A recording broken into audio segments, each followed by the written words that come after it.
Good morning, my lovelies. So today we're going to review how to write a linear equation from a graph. Hopefully by now you have it memorized that a linear equation is always in the form y equals mx plus b. If you don't remember, go ahead and sing that YMCA song that you've learned to remind yourself, and remind yourself that the m is the slope and the b is the y-intercept. Okay, those are the two pieces of information we are going to need in order to write our equation. So let's go ahead and look at a line that I've created. So I just created this line in Desmos, and I wanted to show you how to figure out the rise over the run.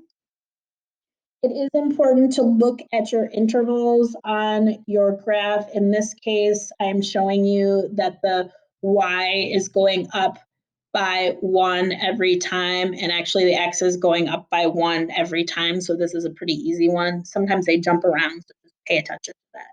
So I have my rise in green, and what I'm going to do is I'm just going to count how far I'm going to go up. So starting at my first point, which is right there, I'm going to go up 1, 2 spaces, okay? So I'm just gonna write the number 2 here to remind myself that I went up 2 spaces. Then I'm gonna look at my run, and if I look at my run, I am going only 1 space. I'm gonna put a 1 right there to show that that is in fact my run.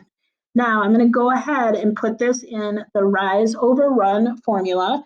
So again, my rise was 2, and my run was 1. Okay, now hopefully we don't need a calculator to figure out that 2 divided by 1 is in fact 2. So now I know that my slope is 2, and I did that just by counting the rise and the run from one point to another.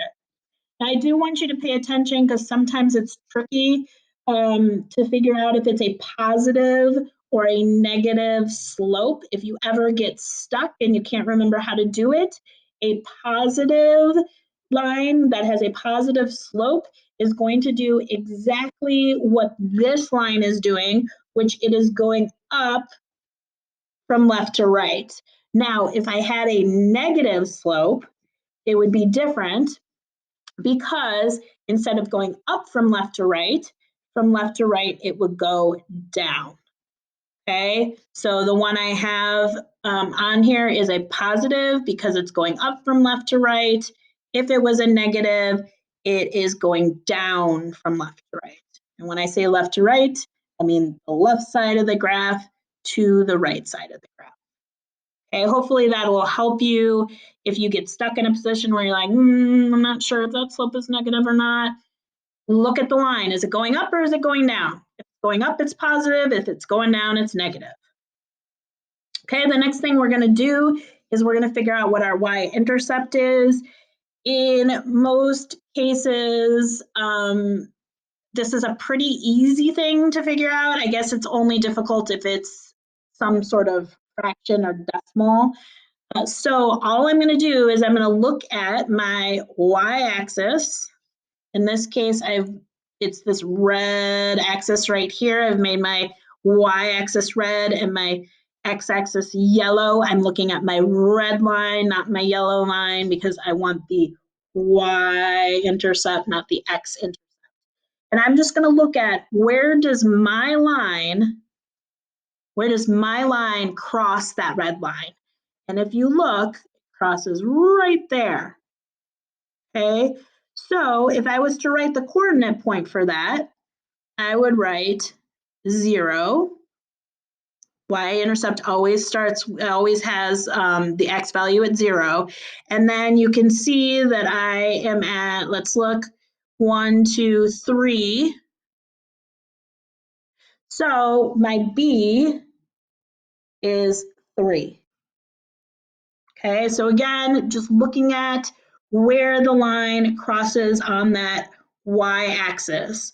The y-axis is the vertical up and down axis.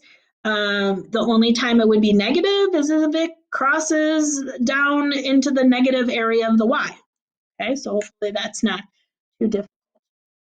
All right, so now I know, I figured out that my b is, or my m is 2, my slope is 2. Okay, remember I figured that out on this slide right here, rise over run. And I just figured out that my b is 3, my y-intercept is 3. Now I have everything I need to write my equation.